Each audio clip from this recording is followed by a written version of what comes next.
جبر پانزه گلان روژا جشن زمان کردی گلک برنامه تن دارخستن برنامه انداجی زیده تر لسر بشافتن اتی راوستاندن asimilasyon و اوتو asimilasyon zamandan باز باران gelmen از بورا باخر ما مست از وی merak dikim bandora bajarvani لسر بشافتنی چیه و رگریا و چیه تو خاصی چی بجیدی درباره Yani şu dedi ez bejim Kurd hatın bajara ne hatın bişaftin pelave zedetir bu. Vakta kul günde xubun, luwari xubun ez bejim jiyana wan bi zamanê wan bu.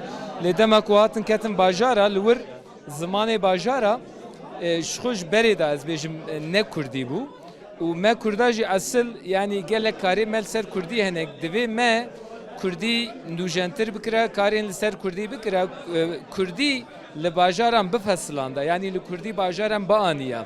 Çünkü vega bajar û bajarvanî jî bi giştî di serê Kurda da bi awayekî Kurdî bi cî nebûye. Dibêjin qey wexta ku bên bajara divê dest bi zimanekî din bikin, jiyana bajara bi zimanekî din hatiye avakirin.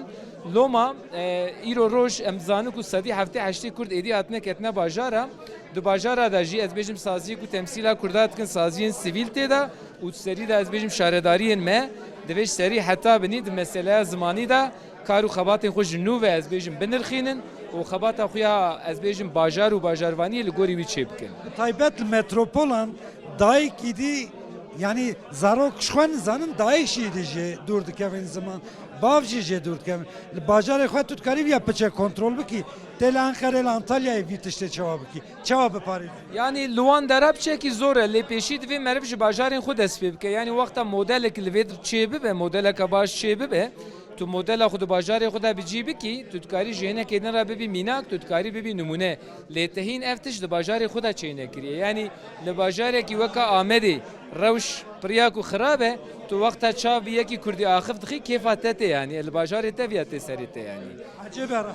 Divê pêşî mirov li bajarê xwe ez bêjim van tişta saz bike numune modeleka baş çê bike ku bajarên me cîran jî karibin jê sûd wergirin. Başa hun tüm vitişte dvejin hun dvejin dev baf dve zarok xwara Kurdî baxıver lê li gor çavdêriya min pêşî 2000 îdî nifşek ku sahatiye ku dev bav jî Kurdî nizanin yani nevî zarokê îro dibêjin yê çend salê din şundaydı ben kalık û pirkê me nişanî bav dev me nedane wana jî nişanî me nedane vî rawşî hûn çawa şîrove. Yani tamam ji dêw bavara dibêjin bi zarokê xwe re bi Kurdî baxin lê dêw bav rêw rêbaza vê yekê nizanin. Dêw bav gelek jê nizanin ku zarok divê pir zimanî mezin bibin. Yani ji ber vê yekê ji bo wan dêw bava jî perwerdeyeka din lazim e û a din a mihîm jî yani eva ne tenê karê dêw bavan e em ji bo çi mesela bêtir siyasetê rexne dikin çünkü siyaset karê ez bêjim giştî evî milletê ê bi rêveberinê dike. Yani weka mêjiyê ez bêjim hişê Kurdaya. Loma jî divê pêşî em ser siyaseta vî tiştî bisekinin. Hinek malbat hene dikarin li ber xwe bidin lê hinek însan jî hene nikarin mesela zarokê xwe perwerde. Pir Kurd erê yanna li gor rewşa ku tu dibînî rewşa heya îro hêvî heye ku Kurdî ji vî xeterê xilaf.